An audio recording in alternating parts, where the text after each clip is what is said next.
ঘটনাটা হলো মূলত আমাদের আজকে একটা প্রোগ্রাম ছিল আমাদের শুধু ওয়ার্ডেই, আমাদের গ্রামে একটা মিছিলটা হচ্ছে আমাদের 2টার পরে, নামাজের পরে মিছিলটার আয়োজন করা হয়। তো আমাদের মিছিলটা বাহির করতে একটু লেট হয়ে যায়, যেহেতু কামকাজে সেদিন লোক আসতে দেরি হয়েছে।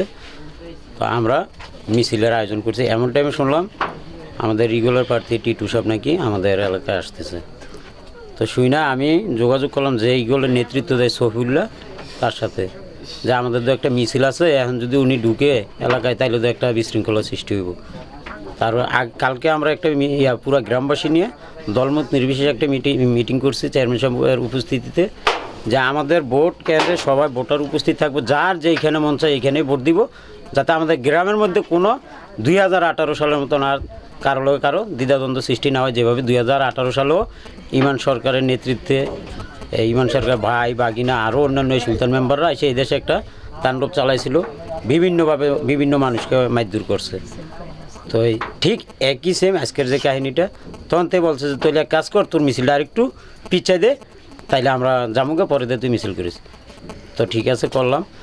তখন তার সাথে যে যোগাযোগ হলো যে তোরা টিটু সাহেব ঢুকবো কোন রাস্তায়, বলছে যে শালিকে স্কুলে ঢুকবো, ঢুকে এনে একটু সময় নিয়ে আবার চলে যাবো। তো আমি বললাম যে তাহলে এক কাজ করি, আমরা ওই দিকে আর যাবো না মিছিল নিয়ে, আমরা এই দিক দিয়ে গ্রামের ভিতরে তো আর ঢুকতো না, গ্রামের ভিতরে থাকি। আচ্ছা ঠিক আছে। পরে আমরা গ্রামের উত্তর থেকে শেষ করে মিছিল নিয়ে এইদিকে আস্তে আস্তে মাগরিবের আজান দিয়ে লাইছে। তো আজান দিয়ে লাইছে বাজার মসজিদ এখানে নামাজের টাইম। তখন আমি বলছি যে সবাই এক কাজ করো, আমরা যেহেতু দক্ষিণ দিকে যাবো, আমরা এই রুলে সামনের দিকে যাই, এনে মসজিদের মধ্যে যাতে নামাজের সমস্যা না হয়। আমরা সবাই ওই দিকে যাই গেছি, এই যে একটু সামনেই, এদিকে মসজিদের দক্ষিণ পাশে একটু সামনেই যাই দেখি এরা সব দর করে এদিকে দৌড় পেরে আইতেছে। তো মিছিলের সামনে ছিল কয়েকজন মুরব্বী, দর করে বলে আসতেছে, তারা পিচ্ছে এসে পড়ছে। তো আমি বললাম যে কী হয়েছে, কয় তারা তো এদিক দিয়ে ঢুকছে। কী এদিক দিয়ে ঢুকছে কহ?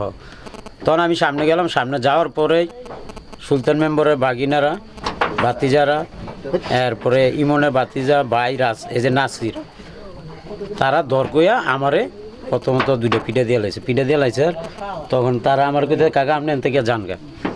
তখন আমি এদিক দিয়ে আসার করতেছি, পিছিয়ে দিয়ে তারা দাওছেন লইয়া দর করে অনেক তাগরে দৌড়াইতেছে। দৌড়ে এসে দেখি চেয়ারম্যান উপস্থিত।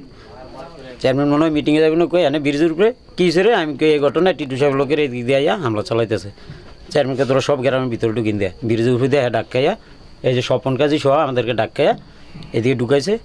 ঢুকানোর পরে তারা হঠাৎ করে দিয়ে এদিক দিয়ে 2টাই আইছে, অটো আইছে, একটা সিএনজি আইছে, কয়েকজন পোলান আইছে।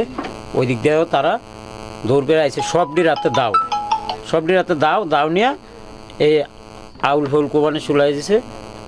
এরপরে এই যে তারে লাঠি দিয়ে বাইরে আইছে, ওই তারে চড়াইছে, এইটা দোয়ানেতে সদানিতে তারা মারছে আমারে। নাসির, এরপরে চেয়ারম্যানের ছেলে, সুলতান মেম্বর বাগিনা একটা, বাতিজা একটা, আরও অনেকে আসলো, আমি অনেকের নামটা জানি না, আমার উপরে হামলা চালায়। পরে মুরব্বীরা আমার বাঁচাইতে যায়, অনেকেই মাইর খায়। তারপর আমার দোকানপাট, গ্রামের বাজারের দোকানপাট অনেক কোপাইছে, অনেক ভাঙচুর করছে, এটা আপনি দেখে যান। তারপর আমার কাছে একটা ভিডিও আছে, আমি ভিডিওটা আপনাকে দিতেছি। এই ঘটনা যখন মিছিল আসছে তখন কি টিটু সাহেব ছিল? টিটু সাহেব, হ্যাঁ, আমাদের এই হলো এটাই। আমরা জন্মগত আওয়ামী লীগ করি। আমাদের বাড়ি হচ্ছে নুর ইসলাম মেম্বারের বাড়ি। এই বাড়িতে 27টা ফ্যামিলি বাস করে, একটা ফ্যামিলি এনে জামাত বিএনপি নাই। এই পুরা শালিকায় যদি আওয়ামী লীগ বাড়ি চিনে, আমাদের কে চিনে? আর সেই 58 বছর আমি যে টিটু সাহেবের বাবার পিছিয়ে আমার বাপ দাদা 14 গোষ্ঠী গোলামি দিয়ে এলো, আজকে উনার ব্যবসার জন্য মাননীয় প্রধানমন্ত্রী নৌকা দিয়েছে অধ্যাপক ডাক্তার পানগোপাল স্যারের ভালো মানুষ এই হিসাবে, আজকে উনি নৌকার বিরুদ্ধে ওনার ব্যবসার জন্য উনি আজকে উল্টা আমাদের দলীয় লোক হয়ে আমাদের উপর হামলা চালায়, আমাদের উপরে ইয়ে করে। আমি কখনো এটা ভাবতে পারি না যে টিটু সাহেব একটা ওয়ার্ড থানা আওয়ামী লীগের সভাপতি, ওনার মতো লোক উপস্থিত থাকতে আমরা আওয়ামী লীগ হয়ে আমাদের উপর ওনার নেতৃত্বে হামলাটা হবে।